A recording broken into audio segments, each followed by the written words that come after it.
What was Iceland like prior to human habitation? And what was the state of the flora and fauna? So Iceland, an isolated island up here in the North Atlantic Ocean, was actually quite well vegetated and wooded the time the first settlers arrived here in 870. So in those days, about 25% of the country was covered with the birch forest. That is a forest of maybe 2 to 4 meter high trees. Today, it's about 2%. In those days, it was fully vegetated of about 65 to 70%. Today, it's less than 30% vegetated. So, forest, grasslands, meadowland, and fields of moss were much more common in those days than today. That had to do with it had been a warm climate, and the vegetation hadn't had any interruption. There were no animals to graze on it, and the weather had been good, so therefore it was very well vegetated. Okay, and the settlers brought animals, and that caused a lot of destruction and erosion, right? Yes. It is believed that in the 200 or 300 years after settlement, after 870, the landscape changed quite a bit. Now, the settlers, they brought with them domestic animals from Norway. We had cows, cattle, horses, goats and sheep and pigs, as well as other animals such as chickens and cats and dogs. And there was free-for-all grazing. So the sheep, the goats, the cattle, they grazed simply on what was at hand, and they do love young birch plants, for instance. But what happened is that the vegetation, the environment changed quite a bit over these 200 to 300 years. And accompanying that was also a climate change. It was getting colder. So here in Iceland, where we have a volcanic soil, that's a soil which is very loose. If you don't have the roots of the plants to bind that soil, it erodes very easily, both due to water and to wind. So the vegetation growing less, the wind and water had access to it, so it hurried up as well the process of erosion. So that in only about 300 years, the country became much as it is today. 2% forest and only about 30% vegetation. The rest is desert. Great. And could you talk just a little about animal life and how that's changed? Yes. The animals that are native to Iceland, that is to say the animals that were here prior to the settlers, was only the Arctic fox, which had come to Iceland via an ice bridge sometime during the Ice Age, and then birds. We have many different kinds of birds, a lot of local birds as well as domestic birds.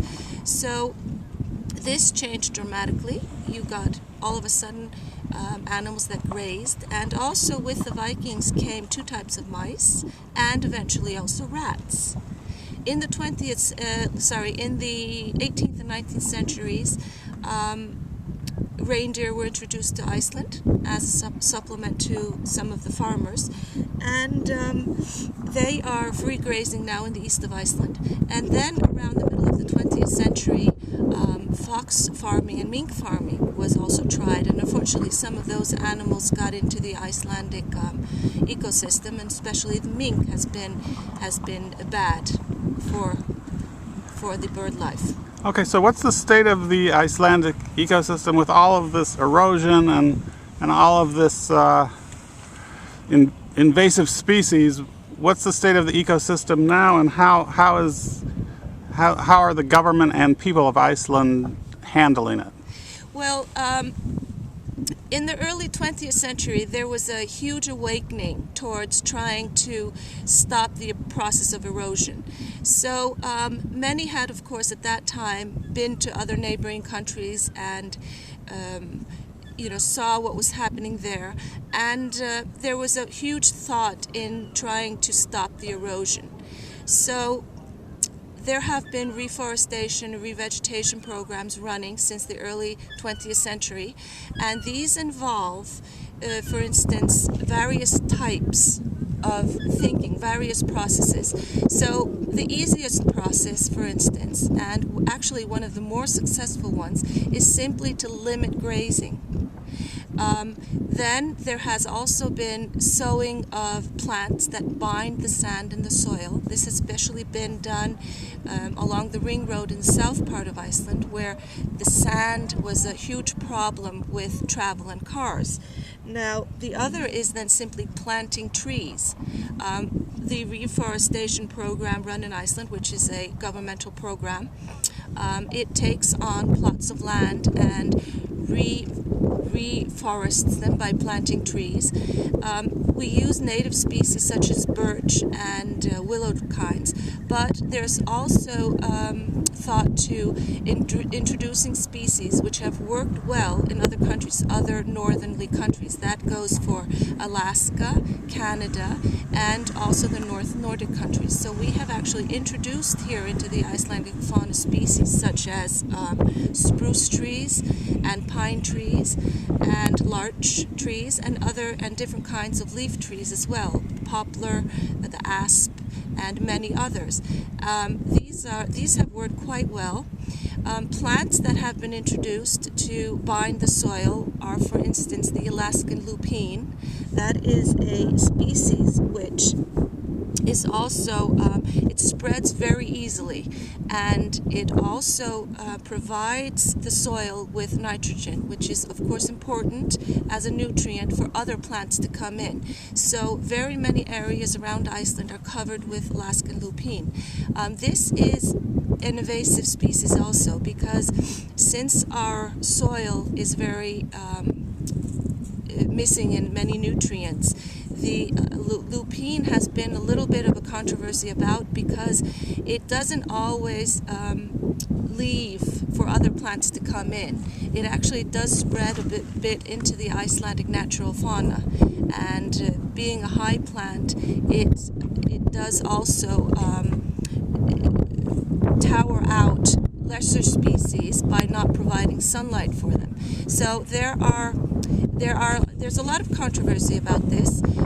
There is the general consensus today that invasive species of trees, for instance, we don't have the natural coniferous forest here. So spruce and pine do look quite foreign in our landscape.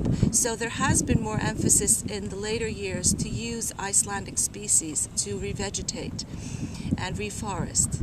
Okay, it's always tricky when an ecosystem is changed, and how do you protect it and make it healthy. But it's a beautiful country, an amazing country, and I wish you and the people of Iceland luck, and thanks very much for your interview. Okay, thank you. Right, that went well. I would love to add.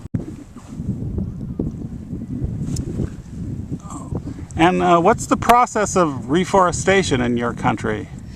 Yeah, that's interesting. That is a huge project because we have so much land. This is the most sparsely populated country in Europe. So, seeing pictures of Iceland, you see it's very barren.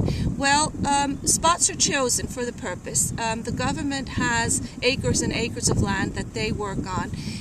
But this is also very much a public issue. So almost everyone is involved in reforesting Iceland in some way. This starts out quite early. We start working at the age of 14, holding down summer jobs, which are provided by the municipality.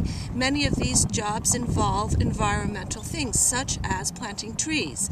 Now, you might continue when you get older. Maybe you're owning a plot of land where you might have a summer house. There you will plant trees. If you work for a large company, the company will probably have fostered some acres of land, and that would maybe be part of a outing for the people working there to take a day. The company will buy some lunch, and then you will do some planting of trees for some hours and then enjoy being together. So this is both a governmental project, it could be a company project, and then this could also be simply an individual project that you want to partake in. Okay, thanks very much.